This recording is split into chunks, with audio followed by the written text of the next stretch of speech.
አያቶላህ አሊ ካሜኒ መገደላቸውን ሰምታችኋል። የእሳቸው መገደል ለአሜሪካና ለእስራኤል ሰርግና ምላሽ የሆነው የአገዛዝ ለውጥ በኢራን ውስጥ ማሳካት እንችላለን ብለው ያሰቡት እቅድ ጅማሬ መሆኑን በመረዳት ነው። እውነት ግን በኢራን ውስጥ አያቶላህ አሊ ካሜኒ ስለሞቱ ብቻ የአገዛዝ ለውጥ ይሳካል ወይ የሚለውን ጥያቄ የጠየቀን ስንቀጥል ባለፉት በርካታ ዓመታት ጠቅላይ ሚኒስትር ቤንያሚን ኔታንያሁ በተለይ ባለፉት 25 ዓመታት ከኢራቅ እስከ ሊባኖስ፣ ከሶሪያ እስከ የመን፣ ከሶማሊያ እስከ ሱዳን የአገዛዝ ለውጥን በምን መልኩ አሳኩ?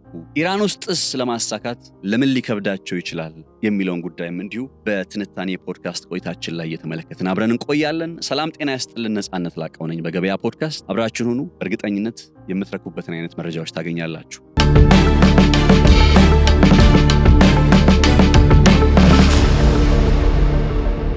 አያቶላህ አሊ ካሜኒ በኢራን ውስጥ ሕይወታቸው ማለፋቸው ተረጋግጧል። እሳቸው እልፈት አንዳንዶች በድጋፍ የሚያነሱት፣ አንዳንዶች ደግሞ በተቃውሞ የሚገልጹት አይነት ስሜት ድብልቅልቅ የሆነ ስሜትን ፈጥሯል። በዓለም ላይ የዛሬው ትልቁ አበይት ጉዳይ አያቶላህ አሊ ካሜኒ ላይ የተወሰደው የግድያ እርምጃ በኢራን በኩል ማረጋገጫ መሰጠቱ ነው። ኢራን እንደ ሌሎቹ ሀገራት አይደለችም። ኢራን እንደነ ኢራቅ ወይም እንደነ ሶሪያ ወይም እንደ ሊቢያ ወይም እንደ ሊባኖስ አሊያም እንደ ሶማሊያ ወይም እንደ ሱዳን አይደለችም። ኢራን በባላስቲክ ሚሳኤል ደረጃ እጅግ ጠንካራ የሚባል አቅም ካላቸው የዓለማችን ሀገራት ደረጃ የምትመደብ የምትጠቀስ አይነት ሀገር ናት። ስለዚህም ከኢራን ጋር የሚደረግ የትኛውም ጦርነት እንዲህ ባጭር ጊዜ የሚቋጭ አይነት ሊሆን እንደማይችል ከዚህ ቀደም የነበሩ ልምዶች ያሳያሉ። በኢራንና በኢራቅ ጦርነት ማለትም በ1980ዎቹ ሲከናወን በነበረው ጦርነት ላይ ኢራኖች በድል አድራጊነት ያንን ጦርነት እንዲወጡ ያደርጋቸው የነበረው አንዱ መሰረታዊ ጉዳይ ረዘም ያለ ጦርነትን የተካኑበት የመሆኑ ነጥብ ነው። ዛሬም ቢሆን ኢራኖች የአያቶላህ ግድያ ላይ በአያቶላህ የተፈጸመውን ግድያ ተከትሎ በእርግጥ አሜሪካና ለእስራኤል እጃቸውን ይሰጣሉ፣ አሜሪካና እስራኤልስ የሚፈልጉትን የአገዛዝ ለውጥ በኢራን ውስጥ ያሳካሉ የሚለው ጉዳይ መጠየቅ አለበት። ከዛ በፊት ግን የእስራኤሉ ጠቅላይ ሚኒስትር ቤንያሚን ኔታንያሁና የአሜሪካው ፕሬዝዳንት ዶናልድ ትራምፕ በሀገረ ኢራን ውስጥ ምን ግብ አላቸው ወይንስ ምን ይፈልጋሉ በሚሉ ነጥቦች ላይ ጥቂት የመነሻ ሐሳቦችን ላቅርብላችሁ። የእስራኤሉ ጠቅላይ ሚኒስትር ቤንያሚን ኔታንያሁ በአረቡ ዓለም እንዲሁም በምስራቅ አፍሪካ ላይ ሽብርተኝነት በሚል የምዕራቡ ዓለም በዋናነት ደግሞ የእስራኤል ስጋት በማለት የለዩዋቸው 7 ሀገራት ነበሩ። ሶማሊያ፣ ሱዳን፣ ሊባኖስ፣ ሊቢያ፣ ሶሪያ፣ ኢራቅ እንዲሁም ደግሞ ኢራን። በቅርብ ዓመታት ወዲህ የመን በዚሁ አግባብ ውስጥ ተጠቃላለች። ኔታንያሁ እነዚህን ሀገራት እስራኤል እንደ ጠላት ትመለከታቸዋለች በማለት ሳይሆን የሚገልጹት እነዚህ ሀገራት እስራኤልን እንደ ጠላት ይመለከታሉ። ስለዚህ እነዚህ ሀገራት ለእስራኤል የደህንነት ስጋት፣ የህልውና ስጋት ናቸው በማለት ነው የሚገልጿቸው። ለዛም ነው ለእስራኤል ዕውቅና እስካልሰጡ ድረስ ከእስራኤል ጋር ዲፕሎማሲያዊ ግንኙነትን እስካልፈጠሩ ድረስ ኔታንያሁ በእነዚህ ሀገራት ላይ እጃቸውን አጣጥፈው ሊቀመጡ ያልፈለጉት። ከሶማሊያ አንስቶ እስከ ኢራቅ በተለያዩ የጊዜ ዑደቶች ውስጥ እስራኤል በቀጥታም ይሁን በተዘዋዋሪ የተሳተፈችባቸው በርካታ ዘመቻዎች አሜሪካ ዋና መሪና አስፈጻሚዋ አድርጋ የአገዛዝ ለውጥን አከናውናለች። ከነዚህ 7 ሀገራት መካከል ዛሬም ድረስ እነ ኔታንያሁ ያሰቡትን አይነት የአገዛዝ ለውጥ ያልፈጸሙት አሁን ከእስራኤልና አሜሪካ ጋር በለየለት ጦርነት ላይ የምትገኘው የነ አያቶላህ ኢራን ብቻ ነች። ይሄ የእስራኤል አቋም፣ ይሄ የእስራኤል የአገዛዝ ለውጥ እንዲደረግ ወይም እንዲፈጠር የማድረግ አካሄድ በቀጥታ ከአንድ የእስራኤል ዶክትሪን ጋር የተገናኘ ቤጊን ዶክትሪን እያሉ ይጠሩታል እስራኤላውያን። ቴል አቪቭ ለህልውናዋ አስጊ በምትላቸው በማንኛውም አገሮች ውስጥ የኒውክሌር ተቋሞችንና ጅምላ አውዳሚ መሳሪያዎችን እንዳሉ ከገመተች፣ ከጠረጠረች፣ ካረጋገጠች ቀድማ የምትመታበት መደበኛ ፖሊሲዋ ቤጊን ዶክትሪን። በቀድሞው የእስራኤል ጠቅላይ ሚኒስትር ሜናችም ቤጊን የተሰየመው ይህ የእስራኤሎቹ ፖሊሲ በ1981 በባግዳድ አቅራቢያ የሚገኘውን የኢራቅ ኢሳሩክ ኒውክሌር ኃይል በታለመ ጥቃት ለማጥፋት ተተግብሯል። ምን እንኳን ነገሩ እንደታሰበው ሳይሆን ቀርቶ ኢራቅ ወደ ኒውክሌር ጦር መሳሪያ ቀርባ በ1992 አውሮፓውያን አቆጣጠር አካባቢ ላይ የገልፉ ጦርነት ተከስቶ የገልፉ ጦርነት ማለት ከኩዌት ጋር ኢራቅ የተዋጋችበት ጦርነት ተከስቶ ባግዳድ ሙሉ በሙሉ ከኒውክሌር ጋር እንደተቆራረጠች ይታወሳል። ይሄ በኢራቅ ውስጥ መተግበር የጀመረው ምናልባት የኒውክሌር ጦር መሳሪያ አላቸው ብለው ካሰቡ እነ ኔታንያሁ የሚወስዱት እርምጃ ኢራቅ ውስጥ ብቻ ተገድቦ የቆየ አይደለም። ኢራቅ ውስጥ እንደምታውቁት በ2003 አካባቢ ላይ አሜሪካ መራሹ ኃይል ገባ። በመጨረሻም የሳዳም ሁሴን አስተዳደር ጉድጓድ ውስጥ ተቀብሮ ተገኘ። እንደን የሳዳም አስተዳደር ተገረሰሰ ወይም ተለወጠ። የአገዛዝ ለውጥ ተከናወነ። የት? ኢራቅ ውስጥ። ይሄ የዚህ ሁሉ መነሻ ኢራቅ ውስጥ አሜሪካ መራሹ ኃይል እንዲገባ፣ ኢራቅ ውስጥ የገልፉ ሀገራት ጦርነት እንዲከሰት፣ የኢራቅና የኢራን ጦርነት ጉዳይ በ1980ዎቹ የነበረው ማለት ነው። እነዚህ ሁሉ ጉዳዮች አንድ የተለየ ዓላማ ነበራቸው። አንድ የተለየ ምክንያት ነበራቸው። እስራኤል ምክንያት አድርጋ የምታቀርበው የኒውክሌር ጦር መሳሪያን አውዳሚ ጅምላ ጨፍጫፊ ጦር መሳሪያን ሊታጠቁ ነው የሚለውን ጉዳይ ነው።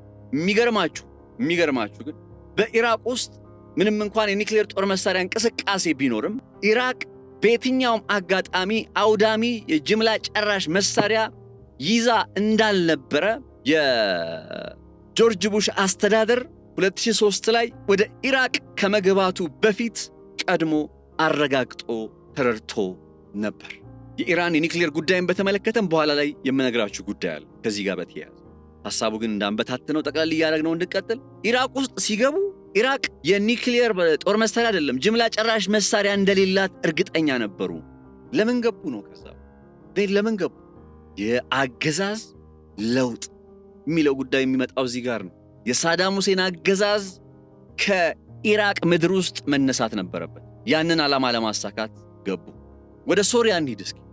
በነገራችን ላይ ሶሪያን በተመለከተ በቅርብ ነው የሶሪያ ሚስጥሩን ላይ ያወጣው ላይ ከ8 ዓመት በፊት ምናምን እንደ አውሮፓውያን አቆጣጠር እስከ 2018 ድረስ እስራኤልም ሆነ ሶሪያ ጉዳዩን በተመለከተ በሚስጥር ይዘው አቆይተውት ነው እንጂ በ2007 እንደ አውሮፓውያኑ አቆጣጠር ላይ እስራኤል የሶሪያን አልኪባር እየተባለ የሚጠራ የኒውክሌር ሪያክተር ለማጥፋት ቀደም ብዬ ነገርኳችሁ ቤጊ ዶክትሪን የሚሉትን እሱን ተግብራ እንደነበረ አይዘነጋም። ስለዚህ በሰኔ 13 ባለፈው ሰኔ ወር ላይ ማለት ነው የኢራንን የኒውክሌር ጦር መሳሪያ ኢላማ ያደረጉ ጥቃቶችን እስራኤልና አሜሪካ ሲሰነዝሩ ኦፕሬሽን ራይዚንግ ላየን ብለው ጥቃታቸውን ሲያከናውኑ እስራኤል በእርግጥም በቀደሙት ጊዜያት በሊቢያ፣ በሶሪያ፣ በኢራቅ የተገበረቻቸውን ፖሊሲዎች ለመተግበር እየተዘጋጀች ነበር።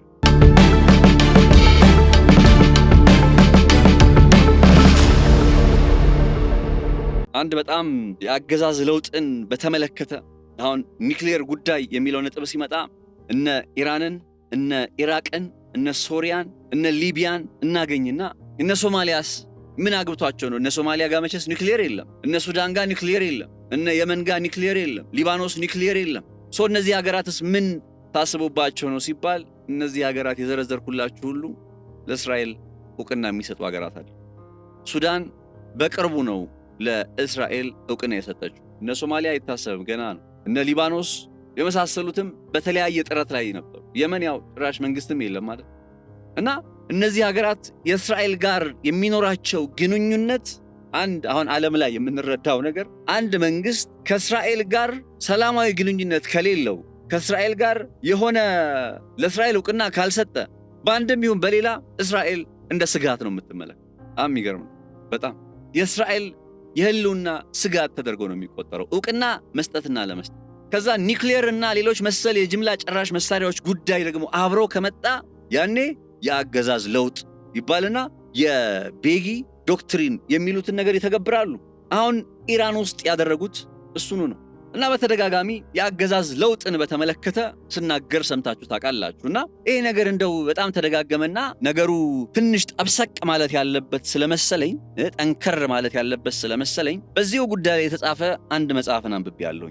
ኮቨርት ሪጂም ቼንጅ አሜሪካ ሴክሬት ኮልድ ዋር ይሰኛል ይህ መጽሐፍ። 2017 እንደ አውሮፓውያን አቆጣጠር ላይ ሊንሲ ኦሩክ የተባለች ሴት ያሳተመችው መጽሐፍ ሲሆን ከ1947 እስከ 1984 ድረስ በነበሩት ጊዜያት የአሜሪካው CIA ሴንትራል ኢንተለጀንስ ኤጀንሲ የተባለ የሚጠራው ተቋም 64 ድብቅ የአገዛዝ ለውጥ ኦፕሬሽኖችን እንዴት እንዳከናወነ በዚህ ኮቨርት ሪጂም ቼንጅ በሚል መጽሐፏ ላይ ሊንሲ ኦሩክ በዝርዝር አስቀምጣለች። እነዚህ ሀገራት የሚገርማችሁ የአገዛዝ ለውጥ ከተከናወነባቸው በኋላ በሚኖሩ 10 ዓመታት ውስጥ የእርስ በርስ ጦርነት ማስተናገዳቸውን አረጋግጫለሁ ስትል ነው ሐሳቧን የምትገልጸው በዚህ መጽሐፍ ላይ። የአገዛዝ ለውጡ ያልተሳካባቸውም ቢሆን እንኳን በተለያዩ ገፊ ምክንያቶች የእርስ በርስ ጦርነቶች አያገግሙም ትላለች። ለአሜሪካ አገዛዝን መገልበጥ በሚፈልጉት መልክና በሚፈልጉት መንግስት ማዋቀር አዲስ አይደለም የሚለውን ነገር ልነግራችሁ ስለፈለጉ በዝርዝር እነማን ናቸው እነዛ 64ቱ አገራትና አሜሪካ ገብተው አገዛዝ የገለበጡባቸው የሚለውን ነገር በዝርዝር ላስቀምጥላችሁ ይችላል። ይህ የአሜሪካ አካሄድ እንደ አውሮፓውያን አቆጣጠር ከ1980 ወዲህ በእስራኤል ፍላጎትና በእስራኤል ገፊነት ጭምር ሌላ ቅርጽ ያዘና መካከለኛው ምስራቅና በምስራቅ አፍሪካ አዲስ ካርታን መሳል ጀምሯል። የዚህ ፕሮጀክት መሪ በመሆን በግንባር ቀደምነት ስማቸው የሚነሳው እንደ አውሮፓውያን አቆጣጠር ከ1996 እስከ 1999 ጠቅላይ ሚኒስትር የነበሩት ቀጥሎም ከ2009 እስከ 2021 በድጋሜ ጠቅላይ ሚኒስትር በመሆን ስልጣን የጨበጡትና በ2022 ለሶስተኛ ጊዜ መሪነቱን በጥምር መንግስት በመያዝ ዛሬም የእስራኤል ጠቅላይ ሚኒስትር ሆነው የሚታወቁት ጠቅላይ ሚኒስትር ቤንያሚን ኔታንያሁ ናቸው። ጠቅላይ ሚኒስትር ቤንያሚን ኔታንያሁ እንደ አውሮፓውያን አቆጣጠር ከ1996 ጀምሮ በተደጋጋሚ ያነሱትና 2001 እንደ አውሮፓውያን አቆጣጠር ላይ ደግሞ በመጽሐፍ መልክ ያሳተሙት ፋይቲንግ ቴሮሪዝም ሃው ዲሞክራሲ ካን ዲፊት ዘ ኢንተርናሽናል ቴሮሪዝም ኔትወርክ በተሰኘ መጽሐፋቸው ላይ ገብታችሁ ኢንተርኔት ላይ ታገኙታላችሁ። ቢያንስ ሰመሪውን ታገኙታላችሁ። ፋይቲንግ ቴሮሪዝም ሃው ዲሞክራሲ ካን ዲፊት ዘ ኢንተርናሽናል ቴሮሪዝም ኔትወርክ በማለት ባሳተሙት መጽሐፋቸው ላይ ራሳቸው ጠቅላይ ሚኒስትር ቤንያሚን ኔታንያሁ ማለት በግልጽ ያመላከቱት ምን እንደሆነ ታውቃላችሁ? በዓለም ላይ አሸባሪዎችን ይደግፋሉ፣ ያስታጥቃሉ፣ እንዲሁም ያደራጃሉ በሚሏቸው 7 ሀገራት ላይ ያሉ መንግስታት አገዛዞች ከስር መሰረታቸው መነቀል አለባቸው ብለው ደምድመዋል። መቼ? 2001 ላይ እንደ አውሮፓውያን አቆጣጠር ከዛሬ 25 ዓመት በፊት ባሳተሙት መጽሐፍ ላይ የዛሬው የኢራን ጉዳይ ተቀምጧል። በኢራን ውስጥ የአገዛዝ ለውጥ መፈጠር አለበት የሚለው ጉዳይ ከዛሬ 25 ዓመት በፊት ኔታንያሁ በጻፉት መጽሐፍ ላይ ተቀምጧል። 7 ሀገራት ናቸው እንዳልኳችሁ 7 ተብለው ተለይተዋል። ሱዳን፣ ሶማሊያ፣ የመን፣ ሶሪያ፣ ሊባኖስ፣ ኢራቅ እንዲሁም ኢራን። አሁን ከዘረዘርኩላችሁ ሀገራት መካከል ከኢራን በቀር እንግዲህ እስከዛሬ ድረስ ከኢራን በቀር ሁሉም በሚባል ደረጃ 6ቱም በተለያየ መልኩ ሽባ ሆነዋል። ሶማሊያ በ1990ዎቹ፣ ሱዳን በቃ ከ2000ዎቹ ወዲህ የዳርፉሩ፣ ከዛ 2010 ላይ ሱዳን መገንጠል፣ የደቡብ ሱዳን መገንጠል፣ አሁን ላይ ያለችበት የእርስ በርስ ጦርነት፣ የመን አሁን ወደ 3 ሀገርነት የመከፈል ስጋት ውስጥ ነች ያለች፣ ኢራቅ በ2003 አሜሪካ በቀጥታ በተሳተፈችበት ጦርነት የሳዳም ሁሴን አገዛዝ፣ ሊቢያ ውስጥ ሙአመር ጋዳፊ፣ እሳቸውን ታሪክ መቼም ታውቁታላችሁ ምን አይነት መንገድ እንደተከተሉ። የሙአመር ጋዳፊንማ የኒውክሌር ጦር መሳሪያውን ጉዳይ እንዴት አድርገው ከእጁ እንዳስወጡትና መጨረሻ ላይ ማለት አጠር አድርጌ ልንገራችሁ ሊቢያ ውስጥ ያደረጉትን ነገር። 2005 አካባቢ ላይ አሜሪካ መር በሆነ አካል በሊቢያ መካከል ስምምነት ተደረገ። እንግዲህ ዓመተ ምህረቱን ተሳስቼ ከሆነ ይቅርታ፣ ግን 2005 2006 እንዲህ አይነት አካባቢ ላይ እና ስምምነቱ ላይ ምንድነው? በጊዜው ሊቢያ የኒውክሌር ጦር መሳሪያ መርሃ ግብር እያፋፋመች ነበር፣ እያጠናከረች ነበርና ተስማሙ። የተስማሙት ምንድነው? በቃ ይሄንን የኒውክሌር ጦር መሳሪያህን አስወግድ አሉ። እሺ አለ ሙአመር ጋዳፊ። ከዛ ቀጥ ብለው አሜሪካዎቹ ገብተው በሊቢያ ገንዘብ የበለጸገ ዩራኒየም በመርከባቸው ጭነው ወደ አሜሪካ ተመለሱ። ከዛስ 2007 እንደዚህ አካባቢ ላይ ይሄንን አይነት ስምምነት ሲያደርጉ ምን ቃል ገቡለት መሰላችሁ? ለሙአመር ጋዳፊ በፍጹም ያንተ ስልጣን፣ ያንተ ዙፋን፣ ያንተ መንግስት አይነካም አሉ። ይሄንን አምኖ ነው ኒውክሌሩን የሚብላላውን ኒውክሌር አሳልፎ ይሰጣቸው። ከዛስ ኢሚዲየትሊ ከ4 ዓመት በኋላ ወይ ከ5 ዓመት በኋላ 2011 ላይ ኦባማ አሁን ያስተዳደር ለውጥ ሲከናወን ጠብቀው ነው ከጆርጅ ቡሽ ጋር ተስማማ ሙአመር ጋዳፊ። ከኦባማ ጋር ግን አልተስማማም ነበር። ከዛ ኦባማ 2011 ላይ እነ ኔቶ ምናምን አስተባብሮ እነ ሂላሪ ክሊንተን የሰሩትን ነገር ታውቁታላችሁ። ሙአመር ጋዳፊን እንደ አይጥ ቱቦ ለቱቦ እያራረጡ ነው መጨረሻ ላይ የገደሉት። የሳተላይት መረጃን ሰጥተው ሙአመር ጋዳፊ የተደበቀበት ያቺ የመጨረሻ የትውልድ ቀይ አካባቢዋ ላይ የሆነች ቱቦ ውስጥ ተደብቆ በሳተላይት ተመለከቱትና አሜሪካዎቹ ያንን የሳተላይት መረጃ እዛው ሊቢያ ውስጥ ላሉ የሙአመር ጋዳፊ ጠላቶች ሰጡ። ከዛ እነዛ ሰዎች ሄደው ከቱቦ ውስጥ ጎትተው አውጥተው ነው የገደሉት። በቃ በተራ መንገድ። ግን ያንተ ስልጣን ያንተ ዙፋን ምንም አይሆንም ብለው ቃል ገብተውለት ነበር የኒክሌር ጦር መሳሪያውን ሲያስረክባቸው። የአገዛዝ ለውጥ በቃ ግድ ነው። እነዚህ በዘረዘርኩላችሁ ሀገሮች ላይ በ7ቱ ሀገሮች ላይ የአገዛዝ ለውጥ ግድ ነው።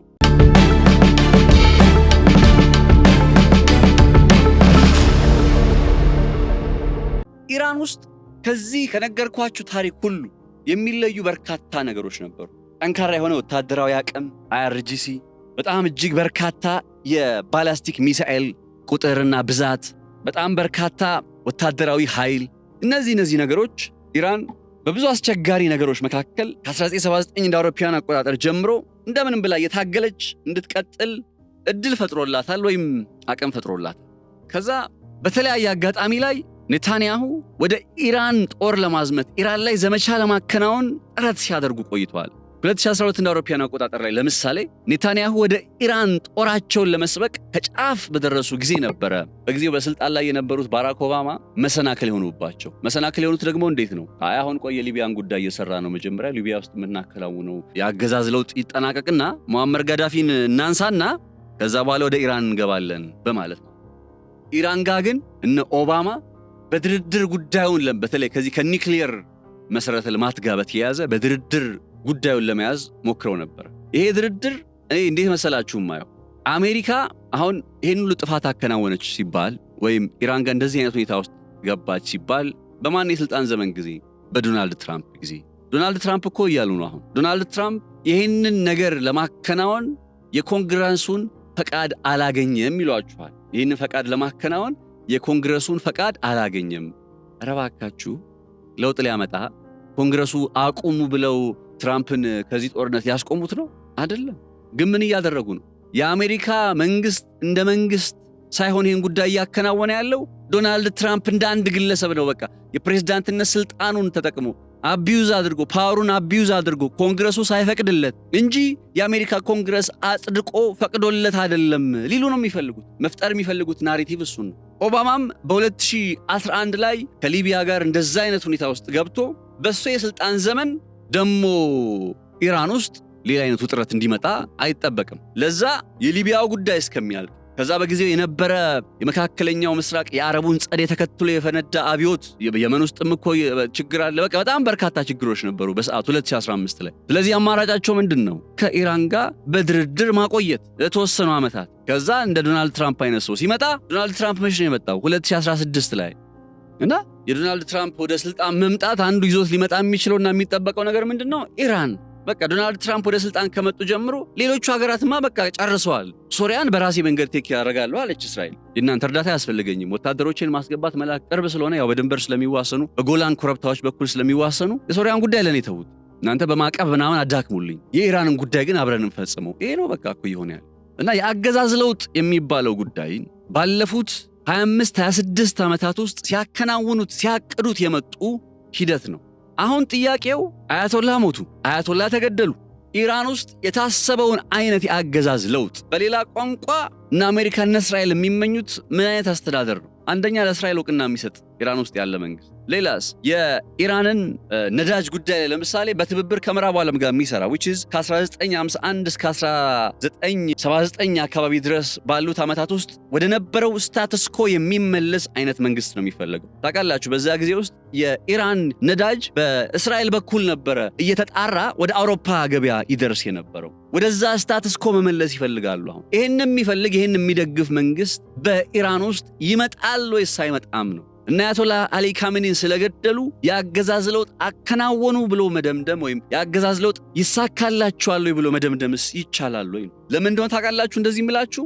አሁን ይሄ ጦርነት እዚህ ጦርነት ውስጥ ከመግባታቸው በፊት አሁን ኢራቅን ብያቸዋለሁ። ኢራቅ ውስጥ አሜሪካ መራሹ ኃይል ከመግባቱ በፊት የምዕራቡ ዓለም ሀገራት ኦልሬዲ አውቀው ነበር እና አሜሪካ ጅምላ ጨራሽ እንደሌለ አውቀው ነበረ ብያቸዋለሁ። ልክ ይህንን ታሪካዊ እውነት በሚያስታውስ መልኩ አሁን ኢራን ውስጥ የአሜሪካ የአየር ላይ ጥቃት ከመጀመሩ በፊት እጅግ በጣም በሚገርማችሁ ሁኔታ እጅግ በጣም በሚገርም ሁኔታ እነዚህ ዘገባ ላይ ድምፅ አሰምቻችሁ አላቅም። ዛሬ ግን እንድትሰሙ ፈልጋለሁ። ምክንያቱም ከዛው በቃ ከሰዎቹ እንድትሰሙ ስለፈለኩ ነው ጉዳዩንና ይሄ ጦርነት ከመጀመሩ በፊት አንድ ባለስልጣን የኦማን ባለስልጣን ነው። የኦማን የውጭ ጉዳይ ሚኒስትር በድር አብዱላሲድ ይባላል። ፌስ ዘ ኔሽን ሲቢሲ ላይ ነው ዜናውን የተመለከትኩት። በሰጠው አስተያየት አንድ ቁም ነገርን እውነት ያደርጋል። ይሄ ጦርነት ከመገባቱ በፊት ኢራን ሙሉ በሙሉ የኒውክሊየር የበለጸገ ስቶክ ፓይሏን ነፃ ለማድረግ ተስማምታ ነበረ ወይም ዜሮ ለማድረግ ተስማምታ ነበረ ይላል። ስሙት።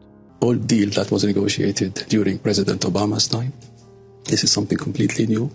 It really makes the enrichment argument less relevant because now we are talking about zero stockpiling and that is very, very important. ምንድነው እያለ ያለው? በኦባማ የስልጣን ዘመን ጊዜ ተከናውኖ ከነበረው ስምምነት በብዙ ርቀት ሄደን አሁን ላይ ዜሮ ስቶክ ፓይል ኢራን ምንም አይነት የበለጸገ ዩራኒየም እንዳይኖራት ወደ መስማማት ደርሰን ነበር፣ እየመጣን ነበር። Because if you cannot stockpile material that is enriched, then there is no way you can actually create a bomb, whether you enrich or don't enrich. And I think this is really something that has been missed a lot by the media, and I want to clarify that from the standpoint of a mediator. እዛ ቦታ ላይ ያሉ የበለጸገ ዩራኒየምን ሙሉ በሙሉ ታስወግዳለች፣ ከዛም በኋላ አይኖራትም። ይሄ ጉዳይ በአብዛኛዎቹ ሚዲያዎች ላይ በትኩረት ስለማይሰጠውና ስለተዘለለ እንደ አንድ አደራዳሪ ይላል የኦማን የውጭ ጉዳይ ሚኒስትር፣ እንደ አንድ አደራዳሪ ይሄን ጉዳይ ግልጽ ማድረግ ስላለብኝ ነው በማለት ይናገራል። ከዛ ጋዜጠኛው ጠይቀዋለች። So the enriched material, the things that could be used as nuclear fuel for a bomb, you're saying Iran would not keep on their own soil? They will give it up. They will give it up? They will not be able to actually accumulate that material that will enable them to create a bomb. ጋዜጠኛውን ብላ ጠየቀችው፣ እያልከኝ ያለው ኢራን ከዚህ በኋላ በመሬቷ ላይ ቦምብ የኒውክሊየር ቦምብ ለመስራት የሚያስችል አይነት ዩራኒየም አይኖራትም ማለት ነው ብላ ጠይቀዋለች። ከዛ አደራዳሪው የኦማን የውጭ ጉዳይ ሚኒስትር ምን ይላል? አዎ መቼም ቢሆን ይህንን ማድረግ አይችሉም፣ አቅሙም አይኖራቸውም። አሁን የሚወሰድባቸው ምንም ጭምር ነው፣ ስቶክ ፓይሉ ብቻ ሳይሆን ዩራኒየም ማጣራት የሚችሉበት ሴንተርፋጅ የሚባሉት አሉ አይደል? እሱም ጭምር ነው የሚሰጡት ለማስረከብ የተዘጋጁት ይላል። አይገርማችሁም ታዲያ?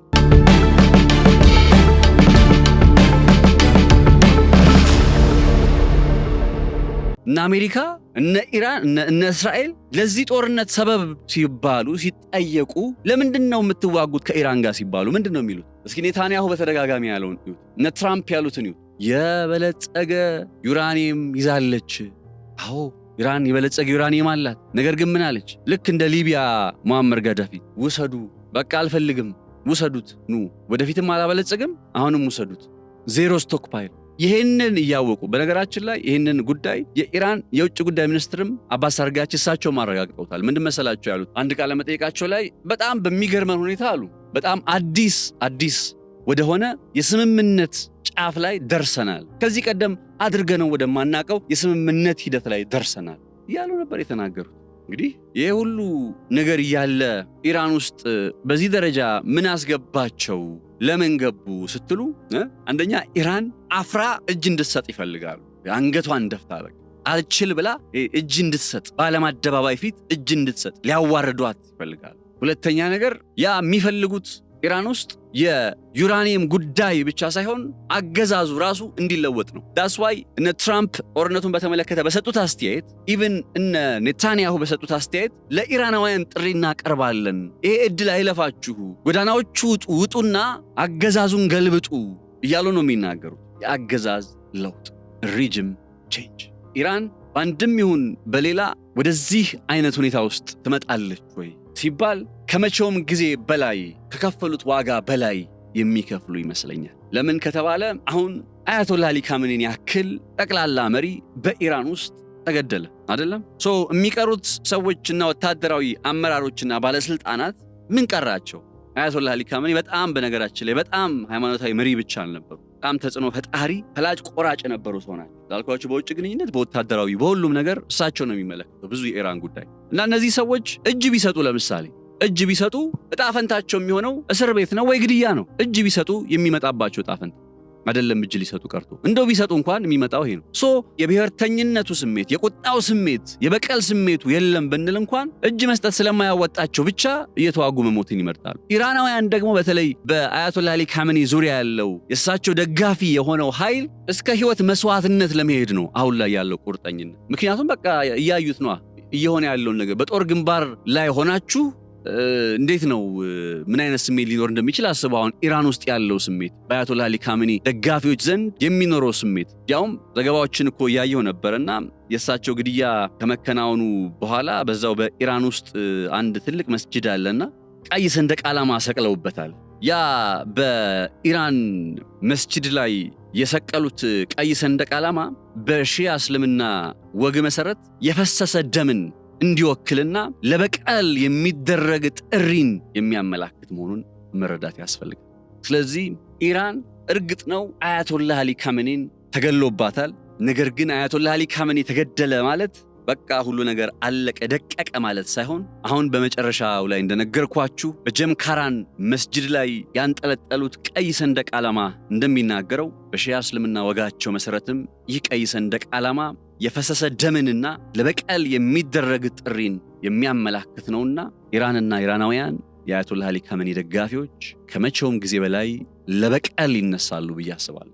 ለውጥ የለውም። በቃ right now አብዮተኞች እንደዚህ ናቸው። የአብዮት ውጤት አብዮት ካራክተሩ እንደዚህ ነው። በቃ በአብዮት የመጣ መንግስት ነው እንደምታውቁት የኢራን መንግስትና አሁን የዛን አብዮት መጨረሻ ነው እያመጡ የሚገኘው እነ ኔታንያሁ እነ ትራምፕ። ያ አብዮት ደግሞ ሆነም ቀረም ባለፉት 30-40 ዓመታት ውስጥ እንግዲህ ከ79 ጀምሮ ቁጠሩ ጠንካራ መሰረትን የገነባ እንዲህ በቀላሉ ልትገረሱት የማትችሉት አይነት አብዮት ነው። የኢራን አብዮት እኮ አሜሪካውያንን ከኢራን ኤምባሲ ከቴህራን ኤምባሲ ውስጥ አግተው ለስንት መቶ ቀናት አቆይተዋቸው በዛ መልኩ የጀመረ አብዮት ነው። በአሜሪካውያን ደም ላይ የተመሰረተ አይነት አብዮት ነው። አሜሪካውያንን በመግደል በማገት አሜሪካውያንን ከቴህራን በማስወጣት የተጀመረ አብዮት ነው። አሁን የዛን አብዮት ፍጻሜ ለማድረግ አሜሪካና እስራኤል ተባብረው የዛ አብዮት ፈጻሚ በሆኑት ደም ላይ ደግሞ ስታትስ ኮውን ሊቀይሩት ነው። ስለዚህ የመጨረሻው ፍልሚያ፣ የመጨረሻው ውጊያ፣ አስፈሪው ከባዱ እልቂት ከዚህ በኋላ በሚቀጥሉት ጊዜያት የሚመጣው አይነት ይመስለኛል። ስለዚህ በኢራን ውስጥ የአገዛዝ ለውጥ ይሳካል ወይ ብላችሁ ብትጠይቁኝ፣ አዎ ሊሳካ የሚችልበት መንገድ አለ ወይም ሊሳካ ይችላል።